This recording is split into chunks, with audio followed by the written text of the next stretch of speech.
Oke guys, sekarang saya akan mengerjakan tugas PPKN dengan teman saya. Teman saya ini dari SMA Likmasum, SMA yang berada di daerah istimewa Yogyakarta. Mungkin kalian sudah tahu pasti Alikmasum itu juga pondok pesantren, boarding school. Dia teman saya, teman SMP saya. Terus kami berbeda sekolahan ketika ke jenjang SMA. Saya ke Subhanu Waton, terus dia ke SMA Limasum. Langsung saja tanpa berlama-lama lagi, mari kita panggilkan teman saya, Oase Zidan Noverantiano. Oke. Assalamualaikum, nama saya Oase Zidan Noverantiano. Saya dari SMA Limaksum Kerapek, Yogyakarta. Dan di sini saya akan mewawancari teman saya tentang berbagai hal, maupun dari budaya, politik, dan sosial. Untuk langsung saja, mungkin saya akan bertanya kepada teman saya pendapatnya tentang korupsi bansos ini. Korupsi yang dilakukan oleh Kementerian Sosial. Padahal kita tahu Indonesia sekarang sedang terpuruk, dan mengapa para pejabat ini melakukan korupsi. Jadi saya meminta pendapat dari kawan saya. Jadi alasan para pejabat-pejabat itu mengambil hak orang yang membutuhkan dari bansos itu karena sekarang di masa pandemi ini semua ekonomi, bahkan orang kaya, miskin, atau yang biasalah, itu semuanya sedang terpuruk. Jadi para pejabat itu mengambil hak orang lain untuk keinginan pribadinya sendiri. Itu menurut saya. Oke. Terus bagaimana sih cara solusi untuk supaya para pejabat ini jera dan para pejabat lain pun tidak meniru korupsi ini, tidak perlakuan korupsi ini? Bagaimana? Sebaiknya diberi hukuman yang setimpal lah. Paling ya hukuman berapa tahun penjara. Terus kalau untuk memberitahu pejabat-pejabat lain agar tidak mengulangi kesalahan pejabat itu, mungkin dengan pemberian seperti apa kayak sedingnya gila apa, pemberian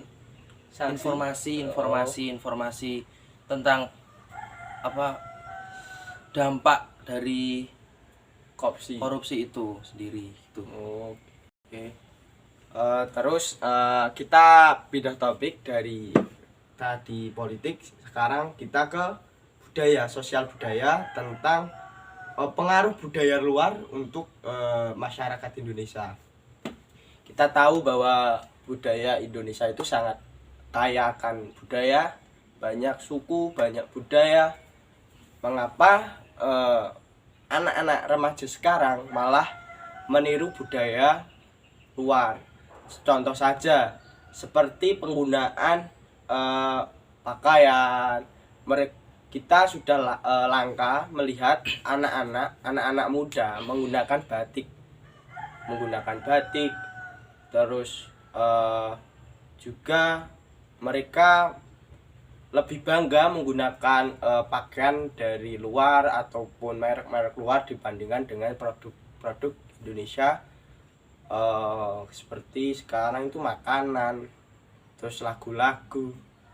Itu bagaimana sih caranya untuk mengatasi budaya asing? Boleh kita terbuka dengan budaya asing, tetapi budaya-budaya yang baik.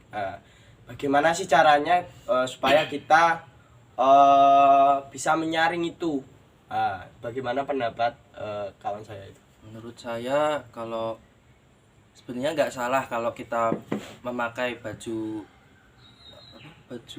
dari luar negeri atau produk dari luar negeri, asalkan kita tetap menjaga budaya kita sendiri. Contoh misalnya kan, kita tetap senang memakai batik, kita juga kadang juga memakai, kan kita tidak selamanya menggunakan batik. Masa mau apa ya, mau jalan-jalan gitu harus pakai batik terus, kan enggak. Jadi intinya pintar-pintar aja dalam penggunaannya. Jadi kalau asalkan kita makanya sesuai atau tidak berlebihan, insya Allah baik-baik aja.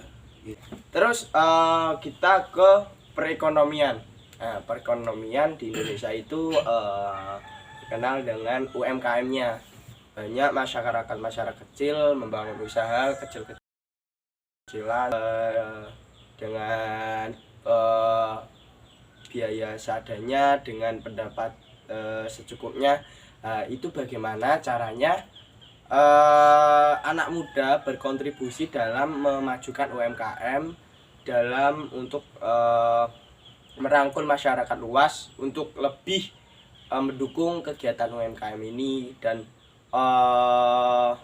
mereka mengurangi pembelian terhadap produk-produk asing seperti makanan-makanan asing untuk memajukan UMKM kecil ini.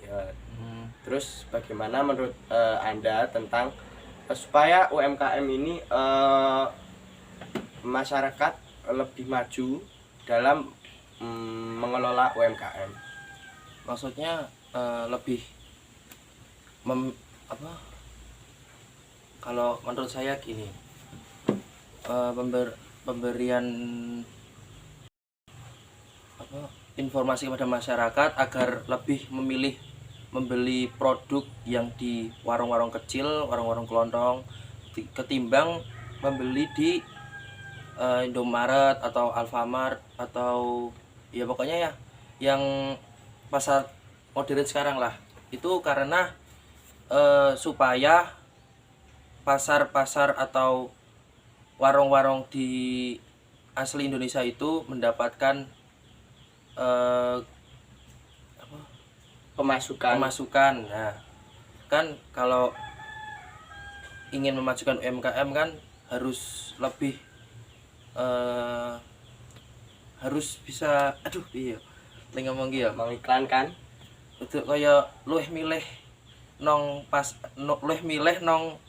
warung ngono lho. Dene enggak, kalau bisa lebih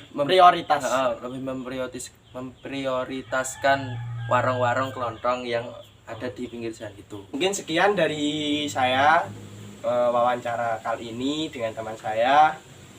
Mungkin apabila ada salah kata, perbuatan, saya meminta maaf yang sebesar-besarnya. Saya mengucapkan terima kasih kepada teman saya sudah membantu saya dalam mengerjakan tugas PKN ini. Itu saja. Wassalamualaikum warahmatullahi wabarakatuh.